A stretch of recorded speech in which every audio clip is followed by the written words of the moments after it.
مرحبا عمو.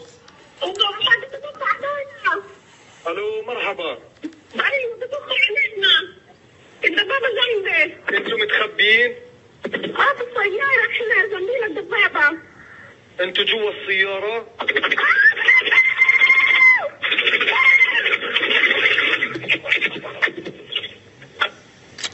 You have the floor. Mr. President, we thank you for convening this meeting at this critical time. We also express our thanks to Special Coordinator Sigrid Kaag for her presentation and efforts, and Daniel Levy for his important briefing. We also acknowledge the presence and testimony of Noah Argamani and echo her calls for honoring the ceasefire. Mr. President, Israel's plan is clear in Gaza, in East Jerusalem, and in the rest of the West Bank. Get rid of Palestinian demography to seize Palestinian geography. It has this recurrent dream that it will end this conflict through the disappearance of the Palestinian people. That will never happen. It will not happen. We have often repeated, there is not a people too many in the Middle East. There is an independent state missing. The failed recipes of the past will never deliver a different future. Our history is filled with wars that Israel promised will be decisive, and they were not. Of mass forcible displacement that was supposed to end the Palestine question, and it did not. The idea that more injustice, more brutality, more oppression would lead to peace is madness. The idea that more killing, more maiming, more displacing will bring security is delusional. There is no military solution to this conflict, only a political one. As we sit here and speak, on the ground Israel is trying to make sure that political solution, the only one that leads to peace, is not viable anymore. It is destroying the two-state solution in the hope to make its unlawful annexation of Palestinian land permanent. It continues entertaining the idea of emptying the Gaza Strip of its people through so-called voluntary migration, the code name for mass forcible displacement. It is conducting a large-scale military assault against the Palestinian people in the West Bank, notably against refugee camps, which has led to the largest displacement of Palestinian population there since 1967, with over 40,000 Palestinians displaced, and now stating it will not allow their return and intends to stay there for a year. While the Arab world are trying to find a way out of the hell Israel left behind in Gaza, Israel is unleashing hell in the West Bank. When we speak of the utter and wanton destruction of Gaza, of human tragedy and people's ordeal, of the devastation, of how Gaza was made unlivable, let us not forget Israel's responsibility as it deliberately spread destruction across all of Gaza with the very purpose of making it unlivable. Mr. President, there is only one way forward. Preserve the ceasefire in Gaza and ensure its full implementation in line with Council Resolution 2735, and end the escalation and aggression in the West Bank, leading to a permanent cessation of hostility. Ceasefire has to be permanent. Reconstruction of Gaza while its people remain in Gaza and while they participate and benefit from such reconstruction. The Palestinian government assumes its full responsibilities throughout the OPT and should be enabled and supported in this endeavor. A cessation of all the policies that entrench the occupation and conflict instead of ending them. Ending the occupation, achieving the independence of the State of Palestine, and implementing the two-state solution. Mr. President, enough bloodshed, enough agony, enough suffering. Let me repeat that. Enough bloodshed, enough agony, enough suffering. Israel has killed at least 50,000 Palestinians, maimed, displaced, arbitrarily arrested, tortured, and caused suffering for millions of Palestinians. Our children have been killed, amputated, orphaned, displaced, traumatized. This has to stop. It has to stop. We have seen in recent days another attempt by the Israeli government at dehumanizing the Palestinian people as a whole and at justifying the killing of our children. There can be no justification for harming children, for harming all children from everywhere. Israel killed thousands of Palestinian children, often in atrocious conditions. Liane Hamada, 15 years old, was with her mother, father, her 3 siblings, and her cousin in a car, evacuating from Gaza City in the morning. She called emergency services after her parents and her siblings were shot dead. And I quote, "They are shooting at us," she screamed. "They are shooting at us. The tank is next to me. We are inside the car and the tank is next to us." Hello? الو مرحبا عمو. انتوا عشان تتوقع علينا. الو مرحبا. ايوه تتوقع علينا.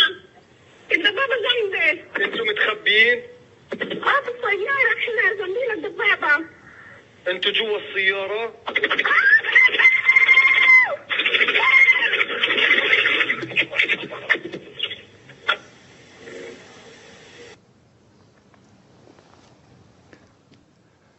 Here is the recording as you heard it, her call. After this salvo of bullets, Liane went quiet.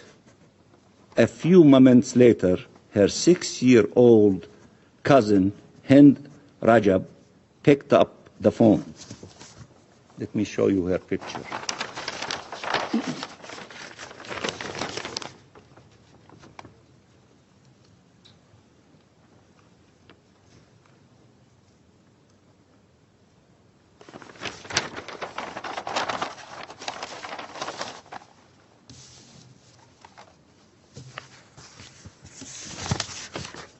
She said to the dispatcher,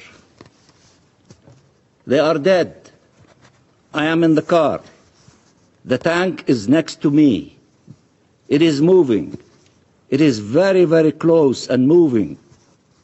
Talk to me. When someone can you hang up? Please come take me, please.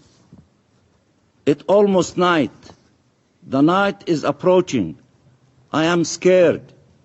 Please come, take me." Listen to the voice of Hind Rajab and imagine her agony and the agony of her family and of thousands upon thousands of Palestinian families. ميتين؟ وهم هلا معك بالسيارة؟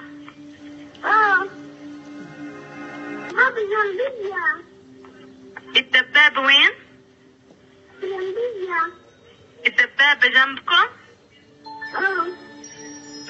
عم تتحرك ولا واقفة؟ نزل حدا منها؟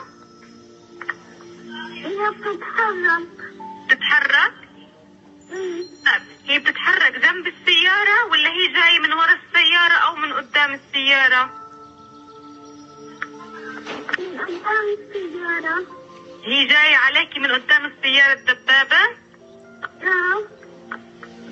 قريب كتير؟ كتير. وعم تمشي؟ ما بدنا نخاف. ولكي معي. أنا معك يا عمري.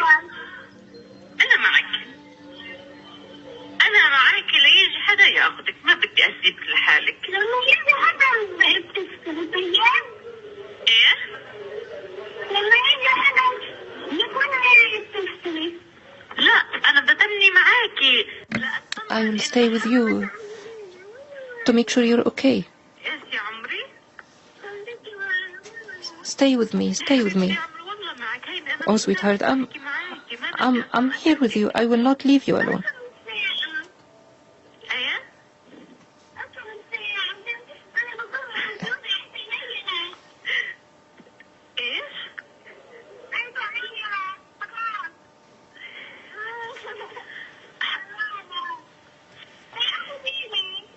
Come, take me.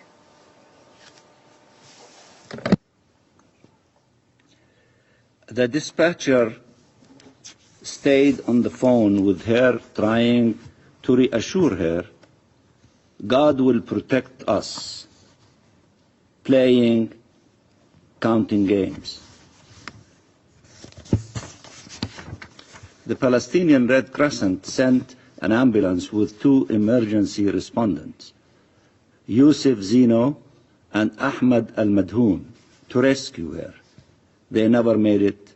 It took 12 days till rescue teams were able to reach the area. They found the 2 members of the rescue team dead, and they found Hind, her aunt, her uncle, her 4 cousins, all dead. Our children deserve compassion and solidarity. They deserve compassion and solidarity. They are born into a terrible reality, and one generation after another fall victim to it. They are not less deserving of your outrage for their killing and their inhumane treatment. All families are entitled to dignified burial of their loved ones, all of them. And as you assert this principle, remember the images of Palestinian mothers and fathers collecting what remained of the bodies of their children in plastic bags, or carrying their corpses while being displaced for miles. Remember the thousands that remained under the rubble because we were not allowed to rescue them. Remember the hundreds of Palestinians' corpses still detained by Israel. When Israel decides to delay the release of hundreds of prisoners, including women and children, that is collective punishment. Israel has abducted thousands of civilians, and they were subjected to inhumane treatment and then released or disappeared. Did you see the images of our released prisoners? Often starved, with marks and scars on their bodies.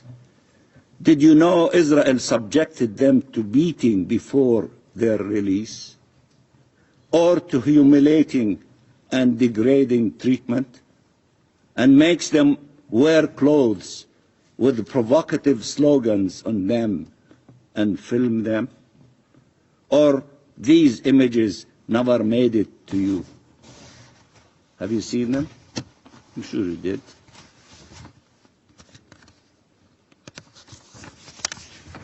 Israel considers these kinds of actions, all these actions, as normal and justified. Aren't all Palestinians presumed guilty by Israel? Do you? As my friend from Algeria said, no double standards. If you care about humanities and international law, don't exclude the Palestinians.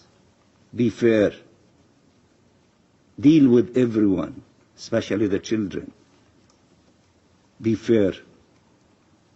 Justice does not serve only one group of people and ignore other children. It serves all of them. It is always strange to see Israeli officials who have called for and justified genocide speak of the need for de-radicalization. The most extremist views are out there in the public sphere, including that Palestinians do not exist or do not deserve to exist, that raping and torturing prisoners is justified, that starving Palestinian civilians is morally justified, that all our children are guilty. And these are not only theoretical views. Israel is acting upon them. And if it is the one committing the action, it is no longer barbarism. To the contrary, it is the only to safeguard civilization. This is a narrative that countries in these halls know well, a narrative to justify the oppression of entire nations. Mr. President, what we need is not more violence. It is to break the cycle of violence. That's what we need. We can always find justification for revenge, but will it ever solve the problem? We owe it to our peoples, to our children, to end this conflict, not find reasons to continue perpetuating it. All children deserve to live in freedom and dignity and security. All children. We have repeated many times how important it was to be consistent. The rules of humanity and legality do not change with nationality, religion, or race. Human dignity should always be preserved, and civilians should always be protected, not killed, not paraded, not ill-treated. The sanctity of human life should be respected, and the respect owed to the dead should be honored. We reject all actions that run counter to these principles. As we ask you to know the stories of our children and to remember their names, we offer our condolences to the Bibas family. Nothing justifies what happened to Kfer and Ariel Bibas or their mother, Sherry. They should have been safe in their homes with their families, as our children should be safe in their home with their family. Challenge those to repeat the sentiment of humanity that we have, if they have any of it. We are collectively failing them, failing to offer the protection they deserve, failing to stop the suffering, failing to offer a different future. In Gaza, the loss of children and the loss experienced by children can barely be grasped. What they need now is not further uncertainty, but the knowledge that the world will be by their side. Mr. President, we said from the first day this assault will be against the Palestinian people as a whole. through indiscriminate killing and wanton destruction. We said only a ceasefire can allow Palestinian and Israeli families to be reunited in life, can allow to put an end to the mass starvation of Palestinians, can allow to stop the effort for their forcible displacement. We said that Israel's goal was the remains annexation, and that after Gaza, Israel will intensify its assault on the West Bank. How many hostages were released in military actions, and how many hundreds of Palestinians have perished in these military attacks that were supposed to rescue the hostages but led to the death of many of them? And how many hostages have been released through ceasefire agreements? Ceasefire works. Ceasefire saves lives. For the U.S., the conclusion of this agreement and its implementation is about the hostages. But for Israel, was it?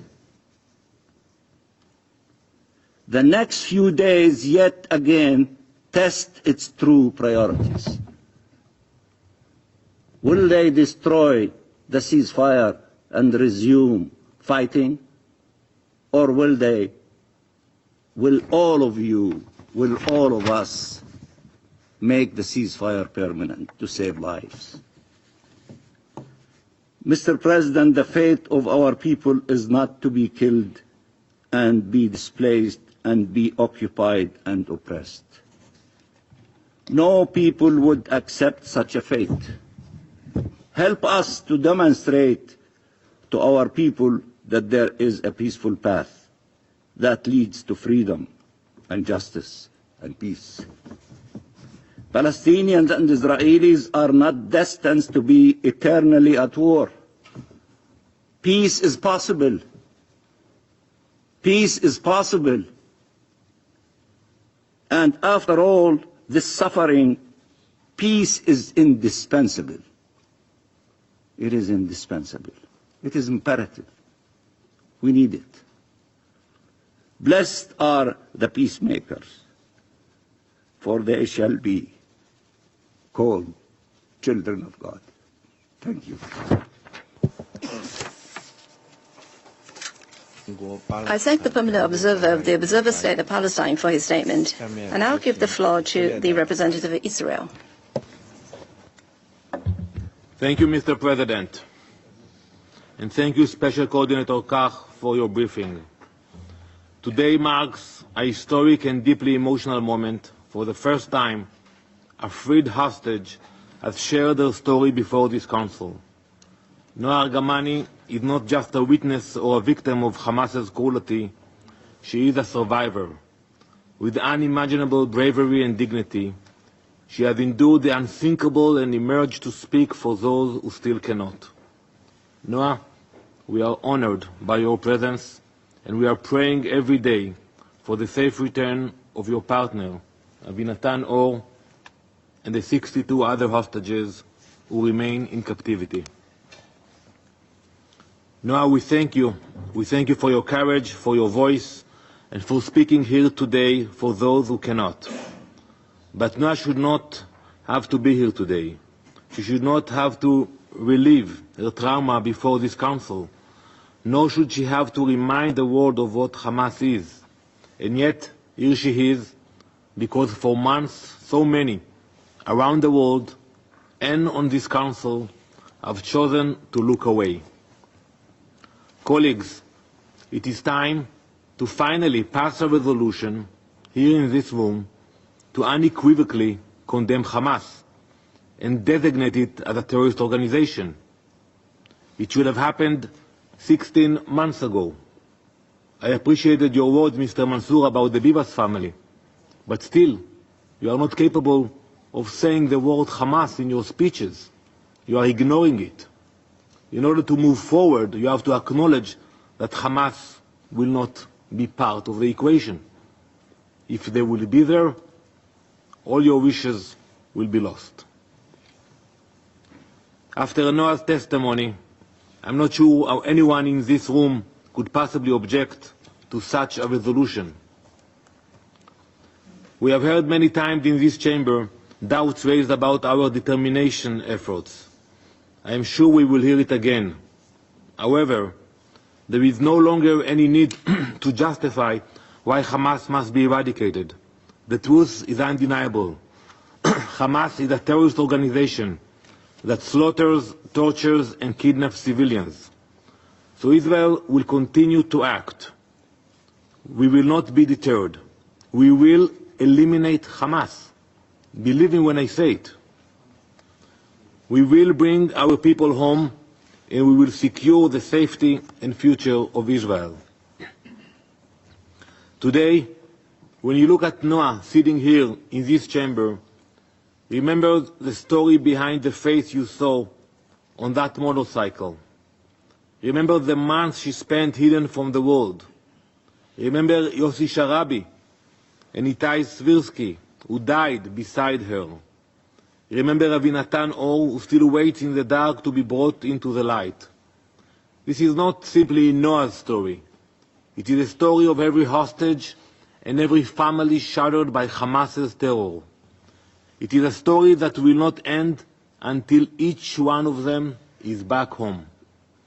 The question now is whether this council will help write that ending or continue to look away.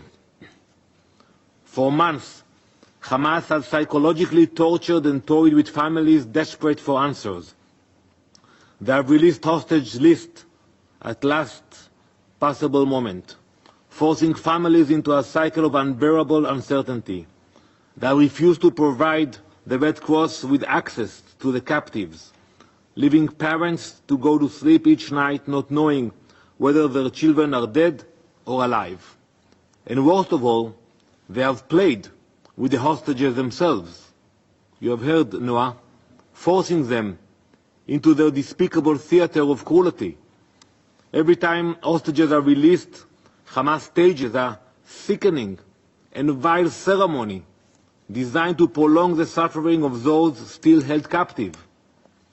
Just this past Saturday, those monsters forced Eviatar David and Guy Gilboa Dalal to watch one of these ceremonies from inside a van that brought them to the site. As they pleaded for their own release, their captors took every opportunity to prolong their sufferings. It is not a political strategy. It is a calculated, sadistic manipulation of human suffering. Nowhere has the cruelty been more evident than with the Bibas family. For over 500 days, Israelis and so many around the world, and many of you, have asked yourselves the same question. Is the Bibas family still alive? Those two beautiful boys? Now we know the answer. Hamas didn't just murder Ariel and Kfir. They slaughtered them in the most deprived way imaginable. They didn't shoot Kfir. They didn't shoot Ariel. They killed them with their bare hands. These monsters looked into the eyes of a 9-month-old baby and his 4-year-old brother and strangled, beat, twisted and shattered them with their hands. One would imagine that there is nothing more sickening than this atrocity. Somehow there is. To hide their crime, they mutilated their tiny bodies to make it seem as though they died in an airstrike. This is Hamas. This is who they are in their souls. Child murderers, butchers. And still, this council hesitates. Still we hear statements that draw a parallel between Israel and Hamas, as though this is a symmetrical conflict. It's not. On one side, there are families holding on to hope.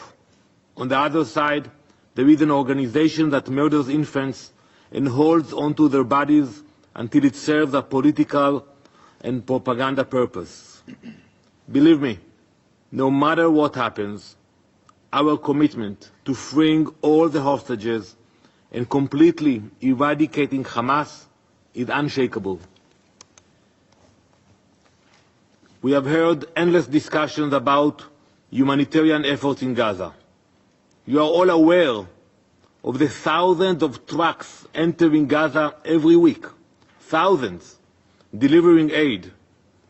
You have also all seen the videos, those grotesque parades during the release of the hostages and the return of their bodies. And in those very videos, the truth is clear. There is no starvation among Hamas, nor among the civilian population. The only starved people in Gaza are the hostages.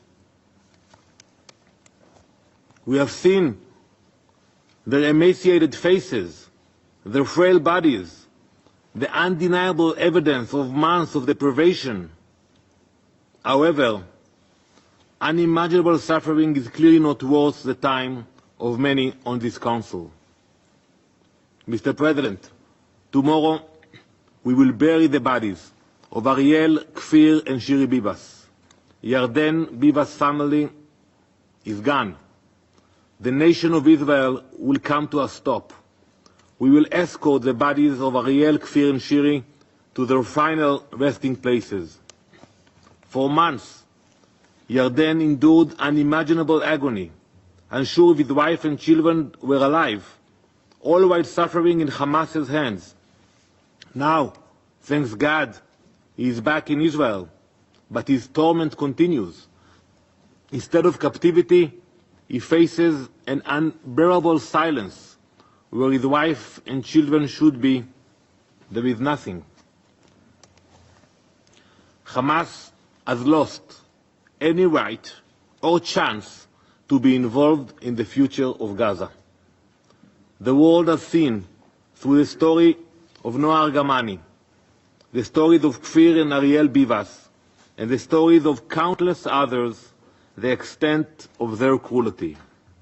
For the sake of the hostages, their families, and all those who truly seek peace, in this room, in Israel, in Gaza, it is time to let go of past conceptions. It is time to think beyond the frameworks of the past and build a new reality, one where terrorists do not hold entire communities hostage and where life is sacred once more. The path forward requires courage and imagination, out-of-the-box thinking, free of past conceptions and status quos. It also requires the Council to stand united against Hamas's tactics of terror and manipulation. To be able to build a better future, you must lay a solid foundation, a moral foundation. There is no avoiding the fact that this foundation requires a basic resolution condemning Hamas for their atrocities. I will not drop this issue. I will continue to remind you of your failing until it is finally corrected. Thank you, Mr. President. South Africa's case at the International Court of Justice, ICJ, presents a bold accusation against Israel, claiming that its military operations in Gaza amount to acts of genocide. The charges highlight indiscriminate bombings, mass civilian casualties, and the forced displacement of Palestinians, actions that South Africa argues violate the Genocide Convention. The legal argument frames Israel's response to Hamas's October 7 attacks not as justified self-defense, but as a disproportionate and systematic assault aimed at destroying a people, targeting homes, hospitals, and humanitarian corridors. This case unfolds against the backdrop of a long-standing Middle East conflict rooted in territorial disputes, political fragmentation, and cycles of violence between Israel and Palestinian groups. The recent escalation, triggered by Hamas's attack, and Israel's subsequent military retaliation has intensified global scrutiny. While Israel defends its actions as a fight against terrorism, South Africa's legal stance challenges this narrative, emphasizing the collective punishment of Gaza's population. The ICJ case is not just about legal accountability, it reflects a growing global divide. Many nations in the global south, led by South Africa, view this as a moral stand for Palestinian rights and an end to impunity. Meanwhile, Western powers largely back Israel's security concerns. This legal battle, therefore, symbolizes more than a judicial process. It's a flashpoint in the broader struggle over justice, human rights, and geopolitical alliances in the Middle East. Ultimately, the outcome of this case could reshape international law's role in conflict resolution, influencing not just Israel and Palestine, but how the world defines and confronts genocide in modern warfare. Thank you for watching Daily Logos.